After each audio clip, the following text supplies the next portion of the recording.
She was married at 14, widowed while pregnant, surrounded by people who wanted her home, her dignity, and her silence. But this mother made a beautiful sacrifice.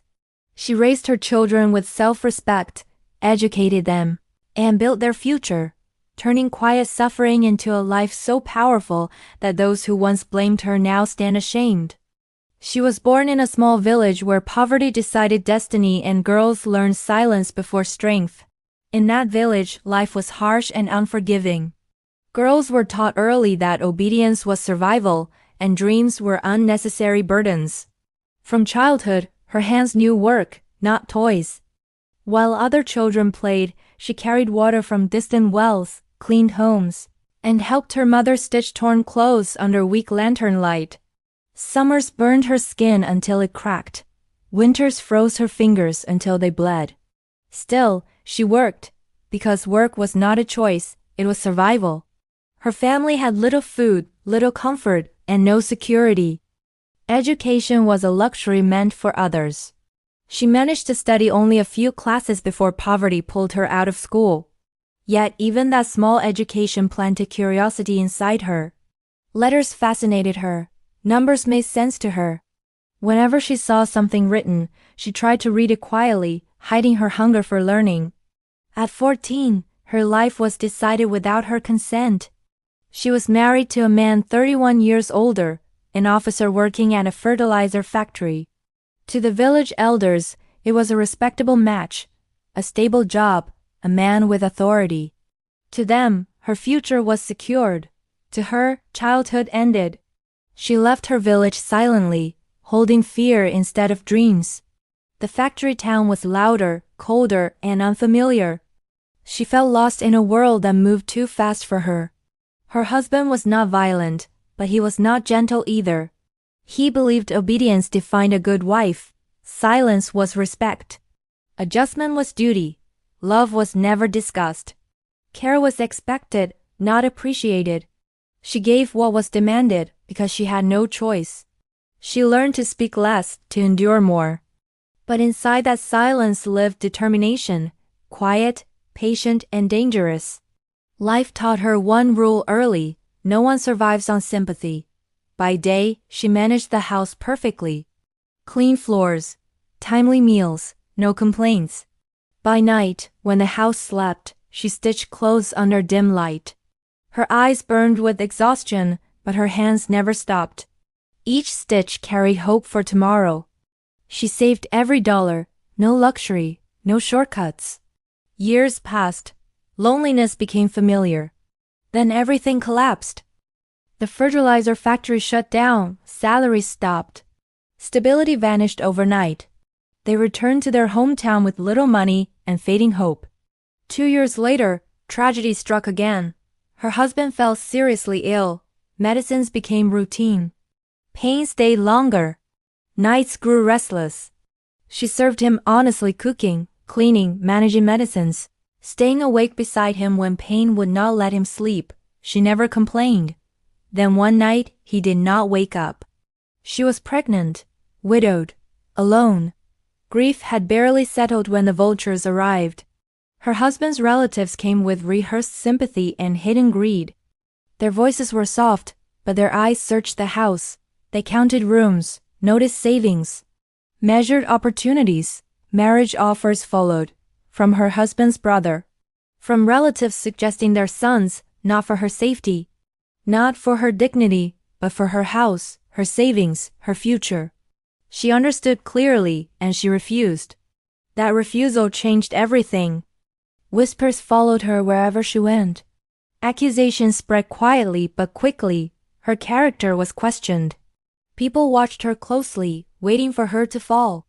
She gave birth alone, a widow with 2 sons and no protection. Nights were long. Hunger and fear shared the same space. Still, she never begged. She chose work. This mother made a wonderful sacrifice. She skipped meals so her children could eat. She wrapped them in warmth while shivering herself. By day she raised her children. By night she worked. Needle and thread became her strength. She started small, very small. Simple clothes, clean stitching, honest effort. She worked through burning heat, freezing winters, and sleepless nights. Her hands cracked. Her back burned. Still, she worked. She educated her children, dressed them well, gave them confidence instead of insecurity. People talked. She stayed silent, because noise wastes energy, and focus builds power. Life after her refusal became heavier. The same people who once spoke kindly now avoided her eyes. Conversation stopped when she entered a room. Doors closed earlier. Smiles disappeared. Society had decided her fate. A widow who refused control was a threat. She worked anyway. Days were spent raising her sons. Nights belonged to labor. Sometimes she stitched until her fingers went numb. Sometimes she worked while fighting sleep, fear, and hunger at the same time. Summer heat soaked her clothes. Winter cold cracked her skin. Rain leaked through roofs she could not afford to fix. Still, she worked. She never begged, never borrowed, never asked, because she knew one truth: dependency destroys dignity. Her children grew watching her struggle in silence. They never saw her cry in front of them. She hid her pain behind calm routines. Food arrived on time, even when she had eaten nothing. Clothes were clean, even when hers were old. She chose dignity over comfort. She had studied only 5 classes. But her curiosity never died. She bought old notebooks from second-hand shops, broken pencils, cheap paper. At night, after her children slept, she practiced reading and writing. Letters were uneven. Numbers confused her at first. Still, she kept trying. She kept a diary, every earning, every expense, every debt. When cloth sellers came, she wrote prices carefully. When bee suppliers delivered goods, she counted every piece. She learned how to calculate profit and loss, slowly, patiently, honestly. When her elder son started going to tuition, she went with him. She sat quietly at the back. She listened. She learned. No one noticed the widow learning beside a child. But knowledge was changing her. She could now read receipts, understand rates, ask questions without fear. Education became her silent weapon. With growing confidence, she decided to take a risk. A small one. She started a clothing business from her home. Simple designs, neat stitching, careful beadwork. She worked late into the night, stitching until dawn. Mistakes happened. Threads broke. Beads spilled across the floor. She cleaned them up and continued. Customers came slowly. Some doubted her. Some delayed payment. Some tested her honesty. She stayed firm. Every transaction went into her diary. No cheating. No shortcuts. Slowly people trusted her. Orders increased. Word spread. Her hands became known for quality. Her name became known for honesty. The work grew, not suddenly, not magically, but through nights without sleep and days without rest. As the business grew, she learned when to take the next step. She did not rush. She did not gamble. She saved carefully, just as she always had. With the money earned from stitching clothes and beadwork, she bought a small piece of land. It was not in a rich area. The walls were simple. The structure was modest. But it was hers. From that land she built her first home. When the first month's rent arrived, she held the money in her hands for a long time. It was not about wealth. It was about security, something she had never known before. She did not stop. From the same business, she built another home, then another. Slowly her income became steady, predictable, enough to breathe without fear. But success did not change her heart. She remembered the women who came to her with tired eyes, widows, abandoned wives, women ignored by society, women who wanted work, not pity. She trained them patiently. She taught them stitching. She showed them beadwork. She helped them keep simple records, just like she had learned. She paid them fairly. She treated them with respect. Her home became more than a workplace. It became safety. Years passed.